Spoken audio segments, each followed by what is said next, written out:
શાંતિ પર્વ મહાભારતમાં જ શાંતિ પર્વમાં વેર કેમ બંધાય એના 5 કારણ આપ્યા છે. યુદ્ધ કેમ થાય, લડાઈ કેમ થાય, 5 નિમિત્ત આપવામાં આવ્યા. શાંતિ પર્વમાં કહ્યું વૈરમ પંચમુત્થાનમ તશ્ચ બુદ્ધ્યંતિ પંડિતાઃ. 5 કારણ બતાવે. આ 5 કારણે વેર થાય. પહેલું કારણ સ્ત્રી કરતમ, સ્ત્રીને કારણે થયું હોય. બીજું ને કારણ ઘર અને જમીનને કારણે. દુનિયામાં જેટલા ઝઘડા થાય છે ક્યાંક આ 5 નિમિત્તે થાય. ઘર અને જમીનને કારણે રાજ્ય જોઈએ છે. ત્રીજું કારણ કઠોર વાણીને કારણે, વાગજમ, બોલવાને કારણે. બોલેલું ક્યારે પાછું વળતું નથી. બોલવામાં માણસ હંમેશા ધ્યાન રાખે. કમથી કમ એટલું તો નક્કી કરવું કે બોલીને વેર નથી કરવું, કારણ કે આપણા હાથમાં છે. વાગજમ. ચોથું કારણ કયું રસાપતના અપરાધમ, એક જાતિગત વેરને કારણે, જે પૂર્વજોથી જાતિગત વેર બંધાયેલો હોય. અને 5મું કારણ આપ્યું કોઈક સમયે થયેલા અપરાધને કારણે. શાંતિ પર્વમાં પૂજની ચીડિયાને જ્યારે સંવાદ આવે છે એમાં 5 કારણ વેરના આપે. મહાભારતના યુદ્ધના કારણો તમે જોવા જાઓ તો આ 5માંથી ઘણા બધા કારણો તમને મળશે. એમ પ્રસિદ્ધ વાત તો એ છે ને કે જ્યારે દ્રૌપદીના મુખમાંથી એટલું નીકળ્યું કે આંધળાનો દીકરો આંધળો, એ વાક્ય, એ એક વાક્ય ક્યાંક મહાભારતના યુદ્ધનું બીજ બની ગયું. એક નાનકડું બીજ, એક વાક્ય, અને એનું આખું એક ફળ જ્યારે મળ્યું ત્યારે આ યુદ્ધ રૂપે સામે આવી. અને એટલા માટે બહુ જ સાવધાન રહેવું. માનસિક યુદ્ધથી શરૂ થાય. સૌથી પહેલા મનથી વેર બંધાય અને વેર પછી યુદ્ધમાં ફેરવાય છે. કારણ કે આ બળને જીતવા માટે, મહાભારતને જીતવા માટે 5 વસ્તુ જોઈએ. 5 પાંડવો જોઈએ. આ 5 પાંડવો શું છે? મહાભારત રણસંગ્રામને જીતવા માટે અને આપણા દરેકના જીવનના યુદ્ધને જીતવા માટે. દરેકનું જીવન આ સંસારના યુદ્ધમાં હંમેશા સતત ઘેરાયેલું રહે છે. અને આ સંસાર યુદ્ધને જીતવા માટે 5 પાંડવો જોઈએ. અને 5 પાંડવો કયા? પહેલું યુધિષ્ઠિર. અને યુધિષ્ઠિર એટલે ધર્મ. સંસાર યુદ્ધને જીતવા માટે સૌથી પહેલા ધર્મ જોઈએ. જો ધર્મ નથી તો તમારા પ્રયાસો તમને શાંતિ નહીં આપે, આનંદ નહીં આપે. કારણ કે જ્યાં ધર્મ છે ત્યાં જ જય છે, ત્યાં જ ભગવાન છે. અને ધર્મની બહુ વિશાળ વ્યાખ્યા છે. તો સૌથી પહેલા યુધિષ્ઠિર આપણા જીવનમાં હોવો જોઈએ. શું તમારા જીવનમાં ધર્મ પાલન માટે આગ્રહ કરો? જે હંમેશા ફાયદો જ ગોતતો હોય ને એ ધર્મશીલ જીવન નથી જીવી શકતો. જે બધામાં લાભ જ ગોતતો હોય એ પોતાનું ભલું નથી કરી શકતો. કારણ કે લાભનું ઉલટું શું થાય? ભલા. જે લાભ ગોતનારો છે પોતાનું ભલું નથી કરી શકતો. વસ્તુ મળી જાય એને સફળતા ન માનતા. ઘણીવાર એમ થાય કે હાથમાં આવ્યું એટલે જીતી ગયા. વાત ખોટી છે. ઘણીવાર આપીને પણ જીતાય છે, ઘણીવાર છોડીને પણ જીતાય છે, ઘણીવાર ત્યાગીને પણ જીતાય છે. અને એટલા માટે પહેલા યુધિષ્ઠિર જોઈએ, ધર્મ જોઈએ જીવનમાં. બીજું ભીમ એટલે બળ. પોતાના લક્ષ્યને પામવા, પોતાના એમ જીવનને સફળ કરવા માટેનું બળ જોઈએ કે જે બળથી તમે જીવનને સફળ કરી શકો. એટલે બળ જોઈએ. ત્રીજું અર્જુન એટલે સાહસ. ધર્મ હોય અને ધર્મને જીવવા માટે બળ ન હોય તો ધર્મ જીવાય નહીં. એટલે બળ જોઈએ. નિર્બળ વ્યક્તિ ધર્મને જીવનમાં ટકાવી શકતો નથી. અને બળ એટલે કોઈને પછાડવું એ બળ નહીં. પોતાના સંકલ્પોમાં અડગ રહેવું એ બળ છે. આપણે બળ એટલે તાકાત માનીએ કે પેલાને પછાડી દીધો, પેલાને હરાવી દીધો. આ બળની વાત નથી. તમે તમારા નિયમોમાં, તમારા સંકલ્પોમાં, તમારી વિચારધારામાં એ જીવવાનું તમારા જીવનમાં બળ ખરું. કારણ કે આ સંસાર તો એવો છે ને, પૂરો બગડવાય નહીં દે, પૂરો સુધરવાય નહીં દેતો. મંદિરે જવા લાગશો આ તો ધાર્મિક થઈ ગયો, હજી તો આટલી જવાબદારી ના, આ તો અત્યારથી ભગત બની ગયો, આમ થઈ ગયો, પૂરો સુધરવાય નહીં દે. કેમ એ કરીને સંસારમાં ખેદ છે. અને સંસારમાં લાગશો ને છે એવો સંસારમાં પડ્યો, ભગવાનને યાદ નથી કરતો. ક્યારેક તો મંદિરે જા, એ 100% સુધરવાય નહીં દે, 100% બગડવાય નહીં. સંસાર છે ને હંમેશા આપણને પોતાના કામનો બનાવીને રાખે.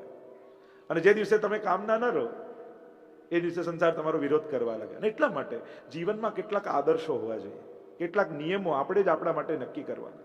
અને જેને એના જીવનના આદર્શો ન હોય એનું જીવન બહુ નિર્બળ હોય છે. તમને એક પ્રશ્ન કરું, તમને તમારી જાત ઉપર ગૌરવ થાય એવા કોઈ નિયમો તમારા જીવનમાં ખરા કે જેનાથી તમને તમારા પર ગૌરવ થાય કે આ મારો આ નિયમ, હું આ પાઠ કરું છું, આમ કરું છું, આટલો સત્કર્મ કરું છું? કોઈ એવા સંકલ્પો જીવનમાં ખરા? અને જેને આવા સંકલ્પો નથી હોતા ને એનું જીવન બહુ નબળું હોય છે. હું તો કહું, આપણે આપણા બાળકોને ટોકી શકીએ એવી કોઈ વાત આપણી અંદર ખરી કે જો બેટા હું આમ કરું છું, તું આમ કર? આપણી અંદર કોઈ એવી વસ્તુ ખરી કે જેનું ઉદાહરણ આપણે બીજા કોઈને આપી શકીએ? આપણું ઉદાહરણ એટલે બળ જોઈએ, ધર્મ કરવાનું. અને બળ એટલે મનનો સંકલ્પ, એની તાકાત મનની, કે આમાં બાંધછોડ નહીં, બધામાં બાંધછોડ કરવાની, આમાં નહીં. ત્રીજું સાહસ. ખાલી બળ પણ કામ નથી આવતું. ઘણીવાર પોતાના સંકલ્પોને સિદ્ધ કરવા માટેનું સાહસ પણ જોઈએ. કારણ કે સંસાર કોશિશ કરશે તમને બદલ્યા કરવાની, તમારા સંકલ્પો છોડાવ્યા કરવાની. તમે નિયમ લીધો હશે કે ઠાકોરજીને ધરીને જ લઈશ, બીજે ક્યાંય નથી લેવું, બહુ કોશિશ કરશે લોકો કે તમારો નિયમ તૂટે. બહુ મોટા ભગત થઈ ગયા છો, અમારા ઘરે તો લેતા નથી, અમે તો ખરાબ છીએ, અમે આમ છીએ, અમે આમ છીએ. ખબર નહીં, લોકોને બીજાના નિયમો તોડાવવાની બહુ મજા આવે. મૌન લીધું હોય ને ત્યારે જ લોકોને વાતો કરવી હોય, ઉપવાસ કર્યો હોય ત્યારે જ ખવડાવવું હોય.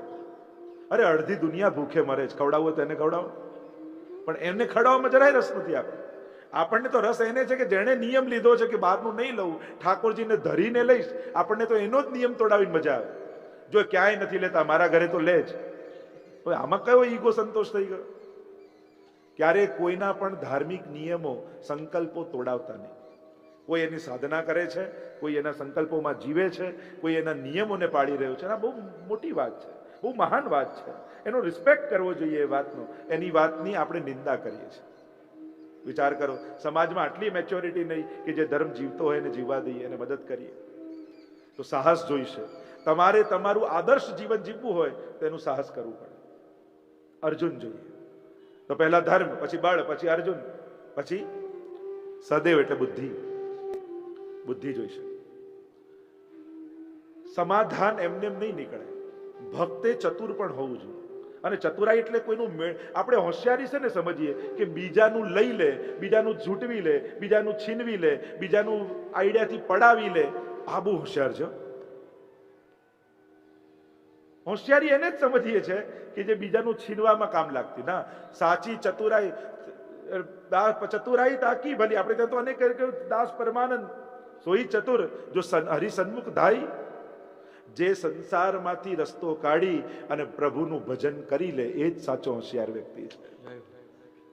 સંસારના ચારે બાજુનું જાળ જે વિખરાયેલો છે એમાંથી જે પોતાનો રસ્તો કાઢી અને પોતાના સ્વકલ્યાણને સાધી લે, એ જ સાચો હોશિયાર વ્યક્તિ છે.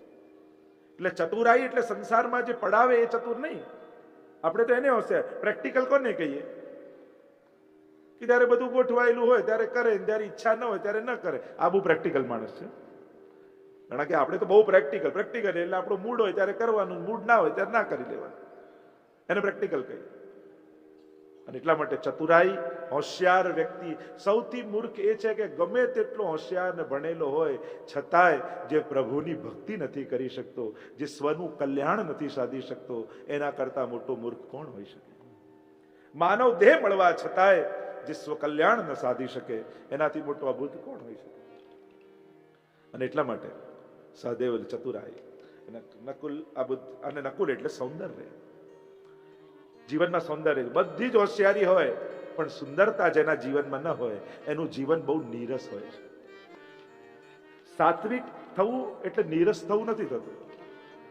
સૌંદર્ય તો બનેલું જ રહેવું. બંનેમાં ફરક છે. ઘણા લોકો સાત્વિક થાય એટલી સુંદરતા જતી રહે, પછી કાંઈ સારું ગમે નહીં.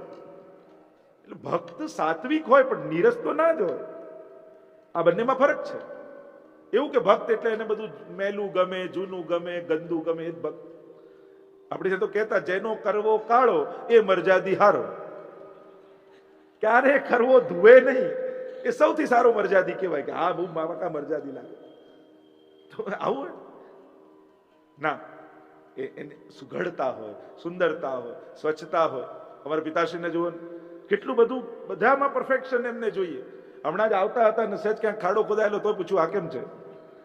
તો આ એક સ્વભાવ છે. આ સ્વભાવની ઉત્તમતા છે. આ બધું શારીરિક ક્રિયાઓ નથી. આ માનસિક ઉત્તમતાઓ છે. તમારા મનની સુઘડતા, તમારા મનની સુંદરતા, સાત્વિકતા અને સૌંદર્ય, આ બંનેનો તમે એવું ને, સાત્વિકતા એટલે નીરસતા ન થાય. આપણે સંતો મહાત્માઓ ગમે તેટલા સાત્વિક હોય પણ સૌંદર્ય તો બનેલું જ રહે. અને એમાં પણ કૃષ્ણને ભજતો હોય એ સૌંદર્યથી દૂર તો ક્યારે ન રહી શકે. જે મધુરાધિપતે રખિલમ મધુરમ, એવા મધુરાધિપતિને ભજતો હોય એ નીરસ હોય? નીરસ તો ભગવાનના કૃષ્ણમાં પ્રવેશ જ ન શકે.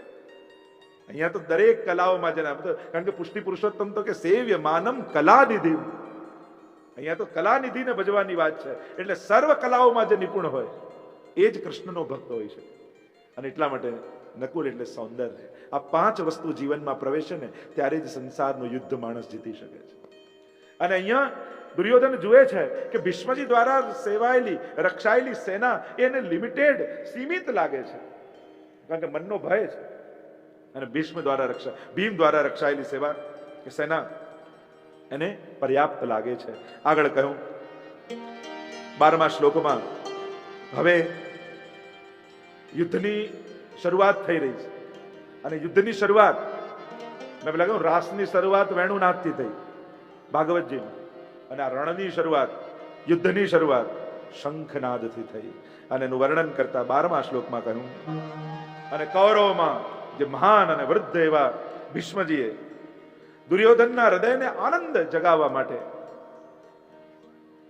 પોતાનો શંખ લઈ અને સિંહની ગર્જના જેવો ભીષ્મજીએ શંખનાદ કર્યો છે.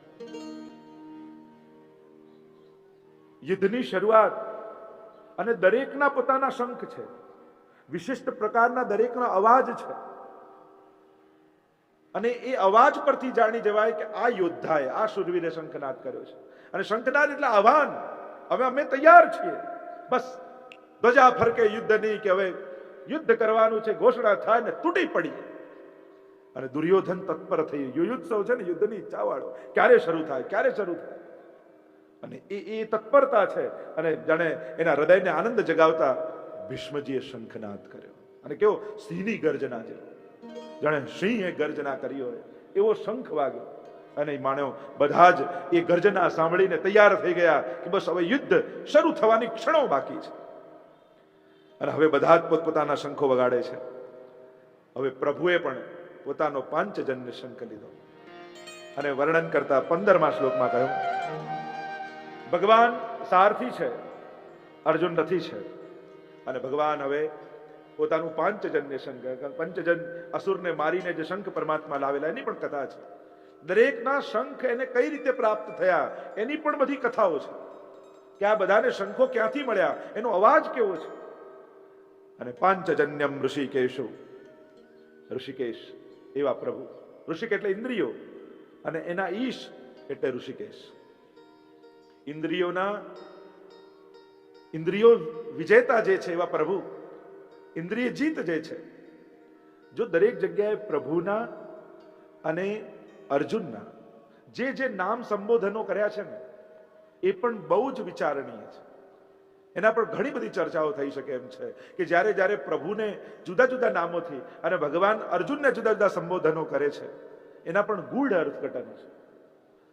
પાંચજન્ય શંખ પરમાત્માએ વગાડ્યો. દેવદત્ત નામનો ધનંજય અર્જુન, કારણ કે જ્યારે રાજસુ યજ્ઞ કરીને બહુ બધા રાજાઓનું ધન ભેગું કર્યું હતું એટલે અર્જુનનું નામ પડ્યું હતું ધનંજય.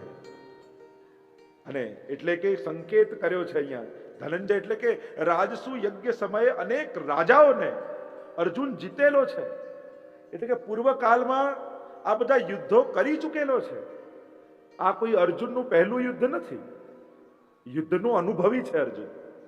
આ તો મોહ આ સમયે જાગ્યો છે, કારણ કે ભગવાન સામે છે અને ભગવાને જગાડ્યો છે, કારણ કે ગીતાજી પ્રગટ કરવાના છે. આ વાછરડાને છોડે તો જ દૂધ નીકળે ને.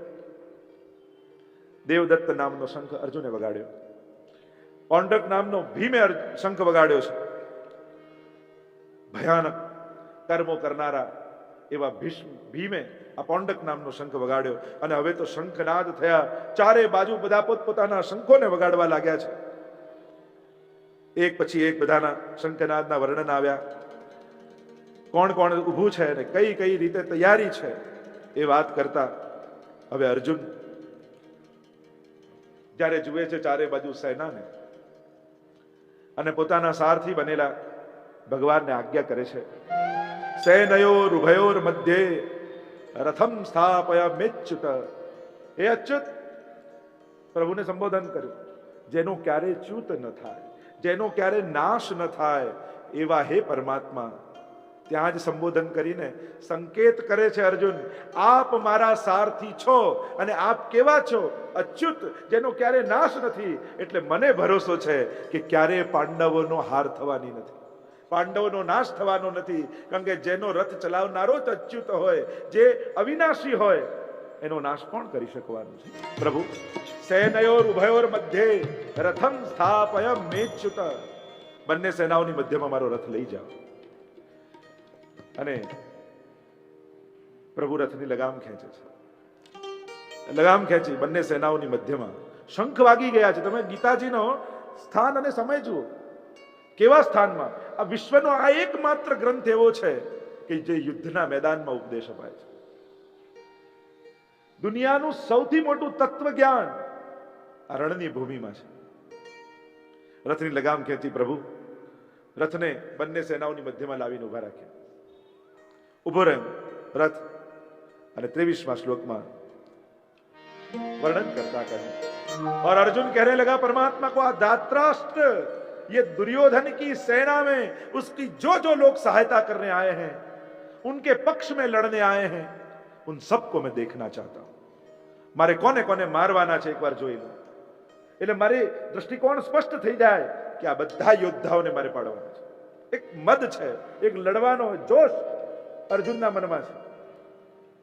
મોહ પ્રગટ ભગવાન એટલા માટે કરે છે, મારવા તો છે જ બધાને, પણ એ મારવાનું પાપ અર્જુનને ન લાગે એટલે એને નિર્મોહી બનાવવો છે. અત્યારે તો જુસ્સો છે અર્જુનના મનમાં, અને એને ખબર પણ છે કોણ કોણ આવવાનું છે, સામે કોણ છે. અને અગાઉમાં પણ આ બધા યુદ્ધો અર્જુન લડી ચૂકેલો છે. ધાતરાષ્ટ્ર કહીને આ દુર્યોધનની સાથ જે જે આપવા આવે છે, કારણ કે પાપને તો મારીશ, એને સાથ આપનારા લોકોને પણ મારીશ.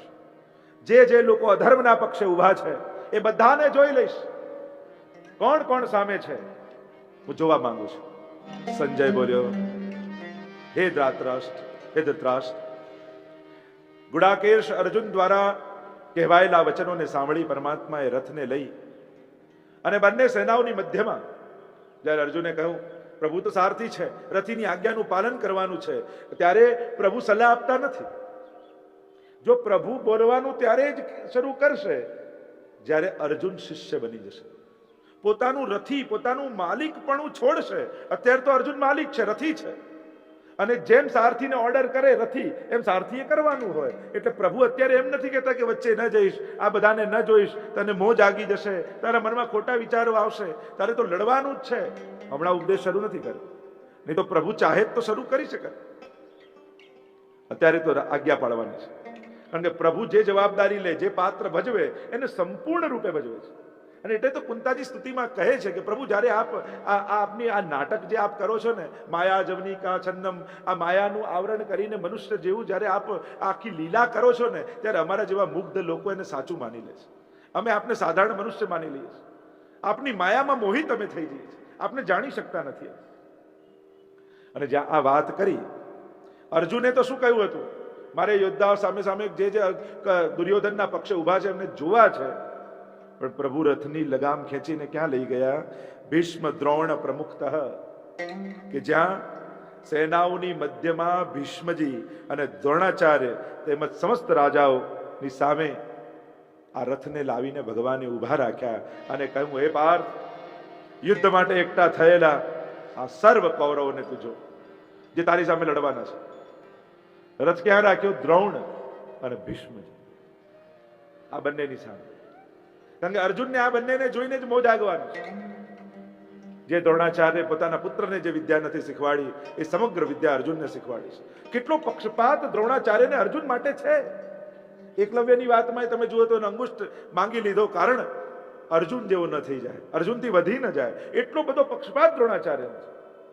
અને એટલા માટે આ બંનેની સામે જ્યારે રથ આવીને ઉભો રહ્યો, 26મા શ્લોકમાં કહ્યું કે ત્યાં પ્રથાપુત્ર અર્જુને બંને સેનાઓમાં રહેલા વડીલો, કાકાઓ, પિતામહો, ગુરુઓ, મામાઓ, ભાઈઓ, પુત્રો, પૌત્રો, સસરા તેમજ સુરદો, આ બધાને જોયા. પહેલા હતું કે મારે એ સેનાને જોવી છે, એ યોદ્ધાઓને જોવા છે. પણ જ્યારે જોયા ત્યારે એ યોદ્ધાઓ રૂપે ન જોયા. કઈ દ્રષ્ટિએ જોયા? તો જેટલા ગણાયા છે બધા સંબંધીઓ ગણાયા છે, સૈનિકો રૂપે નથી ગણાયા, સેનાપતિઓ રૂપે ના ગણાયા. અર્જુને કોને કોને જોયા? પછી એ બધા નામ ના કહ્યા, પછી તો બધાને સંબંધથી ઓળખાયા. પછી એમને કહ્યું કે દાદાજી છે, આ ભીષ્મ, દ્રોણાચાર્ય, આ બધાના નામ ના ગણાયા. શું ગણાયું? આચાર્યાન માતુલાન ભ્રાતૃન પુત્રાન પૌત્રાન સખીસ્તથા. પછી જો જેટલા જેટલા લોકોને ગણાયા બધાને વ્યક્તિ રૂપે નહીં, સંબંધીઓ રૂપે જોયા. એ જ દ્રષ્ટિકોણમાં ફરક આવી ગયો. એ જ દ્રષ્ટિ શત્રુઓ રૂપે જોતી હતી કે મારા શત્રુઓ સામે કોણ કોણ ઊભું છે. જોવા ગયા હતા શત્રુઓને અને દેખાયા સંબંધીઓ. મોહની શરૂઆત અહીંયાથી થઈ. ભલે પાપ પક્ષે ઊભા છે પણ પછી વેરીઓ ન દેખાયા, વાલાઓ દેખાયા. મોહની શરૂઆત અહીંયાથી થઈ. અને આ દ્રશ્ય જ્યારે અર્જુન જુએ છે, હે પ્રભુ, મેં તો યોદ્ધાઓને જોવા માટે આપને કહ્યું હતું કે સેનાની મધ્યમાં મારા રથને ઊભા રાખો, પણ સામે કોઈ શત્રુઓ નથી, સામે તો બધા સંબંધીઓ છે. અહીંયાથી ગીતાજીની શરૂઆત થાય છે. અને ભગવાનને અહીંયા જ વાંધો પડે છે. કોઈ સૈનિક હોય અને એનો જ દીકરો કોઈનું ખૂન કરતો હોય, જોઈ લે અને મારો દીકરો છે એટલે એને ન પકડવો, આ એના માટે પાપ છે. હવે કોઈ સૈનિક બોર્ડર ઉપર ગયો, એને રક્ષા કરવાની છે આખી પ્રજાની, આખા દેશની, અને લોકો એના ભરોસે નિશ્ચિંત થઈને જીવે છે. અને એ સૈનિક બોર્ડર ઉપર જ્યારે શત્રુ સામે હુમલો કરવા માટે આવે દેશ ઉપર, અને ત્યારે અહિંસાનો વિચાર કરે, અરે આટલા લોકોને મારીશ તો આટલા લોકો મરી જશે, આમ થઈ જશે, આમ થઈ જશે, આમ થઈ જશે, તો આવું વિચારવું પણ એના માટે પાપ છે. કારણ કે જો આવો વિચાર હતો તો એને સૈનિક બનવાની જરૂર જ નથી, બોર્ડર પર જવાની જરૂર જ નથી. કારણ કે બોર્ડર ઉપર એ ઊભો છે, એના ભરોસે આખો દેશ ઘરે જઈને સૂતો છે, એના ભરોસે આખો દેશ જીવી રહ્યો છે. જો આવી ફિલોસોફી હતી તો એને સંન્યાસી થવાની જરૂર હતી, એને પછી સૈનિક બનવાની જરૂર નથી. ભગવાનને ત્યાં જ વાંધો છે કે તું છે ક્ષત્રિય અને તારા ધર્મથી વિપરીત વાત કરે છે, તો એનાથી તારું કલ્યાણ નહીં થાય અને બીજા કોઈનું કલ્યાણ નહીં થાય. તો પછી સૈનિક બનવાની જરૂર શું હતી? પછી યોદ્ધા બનવાની જરૂર શું હતી? પછી બધું છોડી દેવું હતું. જ્યારે દુર્યોધને 5 ગામ આપવાની ના પાડી ત્યારે જ મન મનાવીને બેસી જવું હતું કે મારે કોઈને મારવા નથી, યુદ્ધ જોઈતું નથી, ગામ જોઈતું નથી, હું મારી રીતે ભગવાનનું ભજન કરીશ તો મને કોઈ વાંધો નથી. પણ પાપના પક્ષે પણ સ્વજનો ઊભા છે અને અહીંયાથી મોહ પેદા થાય છે. જોવા ગયા હતો શત્રુઓ, સૈનિકો, સેનાપતિઓ, દેખાયા સંબંધીઓ. અને સંબંધીઓ દેખાયા. ભલે પાપ છે પણ સંબંધીઓ પાપ કરે છે તો મારે એને મારવા નથી. ભગવાન એ જ કહેવા માંગે છે કે આ તારા કોઈ વ્યક્તિગત યુદ્ધ માટે હું તારી જોડે નથી ઊભો. મને અર્જુનને જીતાડવામાં કોઈ રસ નથી, મને ધર્મને જીતાડવામાં રસ છે.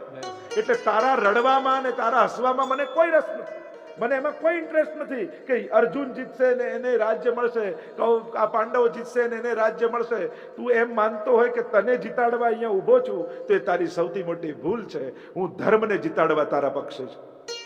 જો દુર્યોધન ધર્મના પક્ષે હોત તો કદાચ એના રથની લગામ પકડીને ઊભો હોત.